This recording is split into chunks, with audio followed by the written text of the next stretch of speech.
Friends, അപ്പോൾ നമ്മുടെ പുതിയ വീഡിയോയിലേക്ക് എല്ലാവർക്കും സ്വാഗതം. അപ്പോൾ ഇന്ന് ഒരു ട്രാവലിംഗ് വീഡിയോ ആയിട്ടാണ് വന്നിട്ടുള്ളത്. അപ്പോൾ ഞങ്ങളൊന്ന് കാലിക്കറ്റ് പോയതാണ്. ജസ്റ്റ് ഒന്നുമില്ല, എൻ്റെ ബ്രദറിൻ്റെ ലാപ്പ് സർവീസിന് കൊടുത്തിട്ടുണ്ടായിരുന്നു. അപ്പോൾ അത് വാങ്ങിക്കാൻ വേണ്ടി പോയപ്പോൾ ഞങ്ങളെല്ലാവരും വെറുതെ ഒരു യാത്ര ചെയ്യാന്നുള്ള രീതിയിൽ പോയതാണ്. എൻ്റെ ഹസ്ബൻഡ് ഉണ്ട്, മദർ-ഇൻ-ലോ ഉണ്ട്, പിന്നെ ബ്രദർ-ഇൻ-ലോ ഉണ്ട്, ഇനയുണ്ട്, റൂമുണ്ട്, പിന്നെ ഞാനും. കൊറോണയൊക്കെ ഉള്ളതുകൊണ്ട് വണ്ടിയിൽ നിന്ന് പുറത്തുനിന്ന് ഇറങ്ങാൻ പറ്റൂല എന്നൊക്കെ പറഞ്ഞിട്ടും കുട്ടികൾക്ക് പോയേ തീരുള്ളൂ. വണ്ടിയിൽ നിന്ന് ഇറങ്ങിയിട്ടില്ലെങ്കിലും വേണ്ടില്ല, വെറുതെ യാത്ര ചെയ്യാലോ എന്നൊക്കെ പറഞ്ഞിട്ട് അങ്ങനെ പോയതാണ് കേട്ടോ.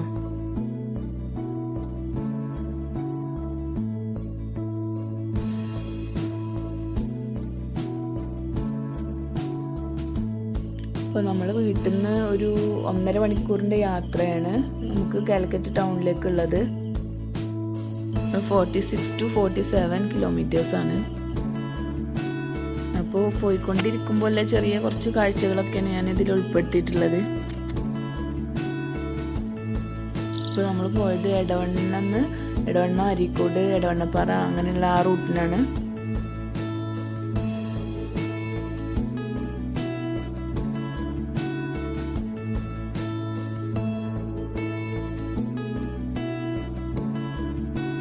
അപ്പോൾ നല്ല ക്ലൈമറ്റ് ആയിരുന്നു കേട്ടോ. ഞങ്ങൾ യാത്ര ചെയ്തുകൊണ്ടിരുന്നപ്പോൾ നല്ല മഴൻ്റെ സമയത്തായിരുന്നു.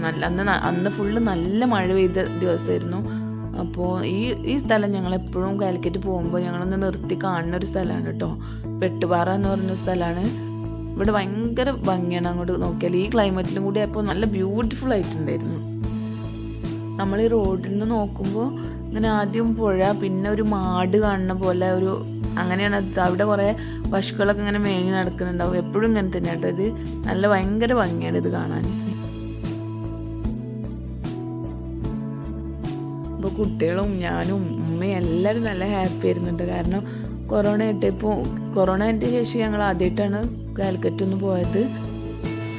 ഇത് ചാലിയാർ പുഴയാണ്. ഊർക്കടവ് ബ്രിഡ്ജിൻ്റെ അവിടെ നിന്നുള്ളത് ഒരു വ്യൂ ആണിത്.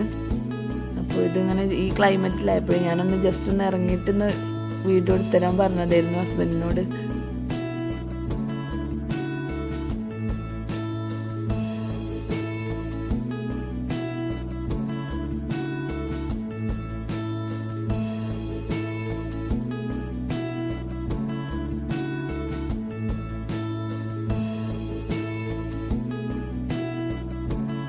അപ്പോൾ നമ്മൾ ഏകദേശം ടൗണിലെത്തി. അപ്പോൾ അതിൽ നിന്ന് ഞങ്ങൾ ലാപ്പ് സർവീസ് സെൻറ്ററിൽ നിന്ന് വാങ്ങാൻ വേണ്ടി പോയിട്ട് അത് വാങ്ങിയിട്ട് ഇനിയിപ്പോൾ കുട്ടികൾക്കൊന്ന് ബീച്ച് കണ്ടാൽ കൊള്ളാമെന്ന് പറഞ്ഞു.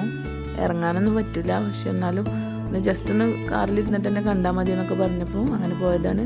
നല്ല ഭംഗിയുള്ള ക്ലൈമറ്റ് ആട്ടോ ഇവിടെയും. ഇത്ര സൈലൻ്റ് ആയിട്ട് ആദ്യമായിട്ടാണ് ബീച്ച് കാണുന്നത്.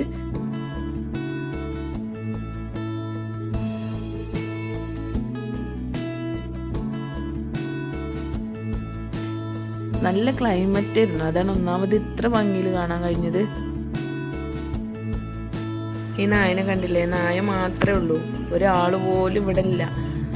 അത്രയും സ്ട്രിക്റ്റിലാണ് പോലും, നല്ല സെക്യൂരിറ്റി ഉണ്ട്.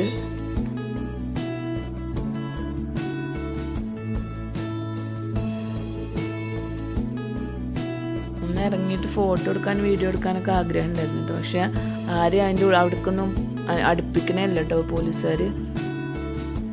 കണ്ട് ഇത്രയും കാമായിട്ട് നമ്മൾ ഇത്രയും കാലമായിട്ട് കണ്ടിട്ടില്ലല്ലോ അല്ലേ ബീച്ച്.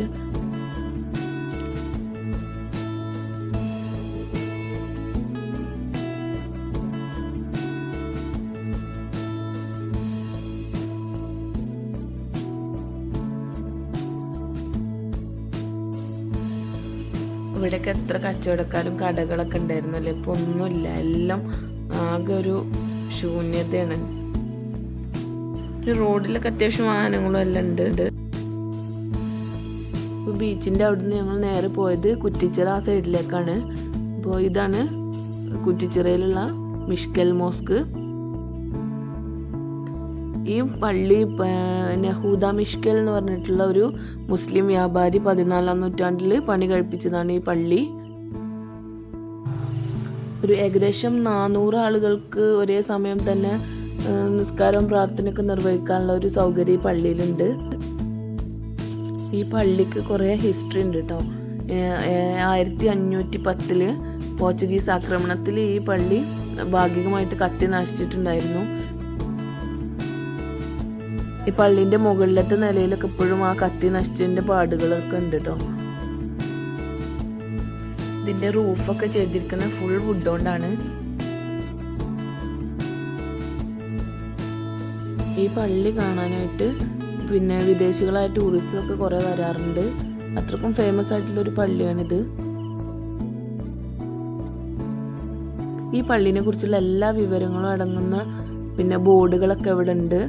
അതിൽ കംപ്ലീറ്റ് ആയിട്ട് ഇതിന്റെ ഈ പള്ളിന്റെ ഹിസ്റ്ററി പറഞ്ഞിട്ടുണ്ട്. ഈ പള്ളി കംപ്ലീറ്റ് ആയിട്ട് ക്ഷേത്രത്തിന്റെ ഒരു മാതൃകയിലാണ് പണി കഴിപ്പിച്ചിട്ടുള്ളത്. അന്നത്തെ സാമൂതിരി രാജാവിന്റെ ആ കാലഘട്ടത്തിൽ ഒരു മതസൗഹാർദ്ദത്തിന്റെ പ്രതീകമായിട്ടാണ് ഈ പള്ളി കണ്ടിരുന്നത്. അതുകൊണ്ടാണ് ഇത് ആ മാതൃകയിൽ പണി കഴിപ്പിച്ചിട്ടുള്ളത് എന്നൊക്കെയാണ് ഹിസ്റ്ററിയിൽ കാണാൻ കഴിയുന്നത്.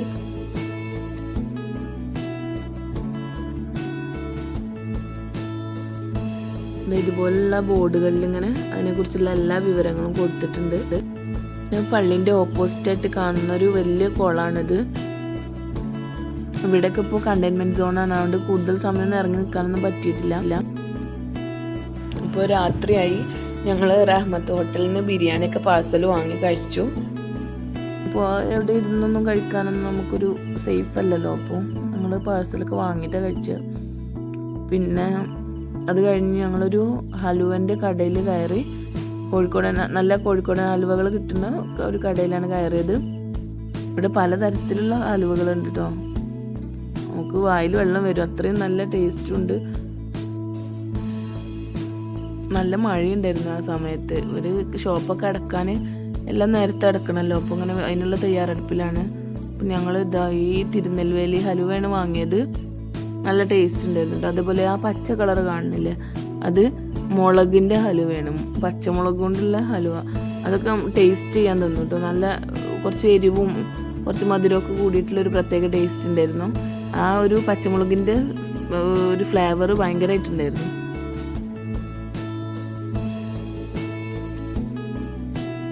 അപ്പോൾ അതെല്ലാം കഴിഞ്ഞ് ഞങ്ങൾ തിരിച്ചു പോരുമ്പോൾ മൈജിൻ്റെ ഷോറൂമിൽ കയറി ഒരു ഫോണ് നോക്കാനുണ്ടായിരുന്നു. അപ്പോൾ ഇത്രയൊക്കെ ഉള്ളൂ ഇന്നത്തെ വീഡിയോ. അപ്പോൾ ഈ വീഡിയോ എല്ലാവർക്കും ഇഷ്ടപ്പെട്ടെന്ന് വിചാരിക്കുന്നു. ഇഷ്ടപ്പെട്ടെങ്കിൽ please like, share and subscribe. Comment ചെയ്യാനും മറക്കരുത് കേട്ടോ.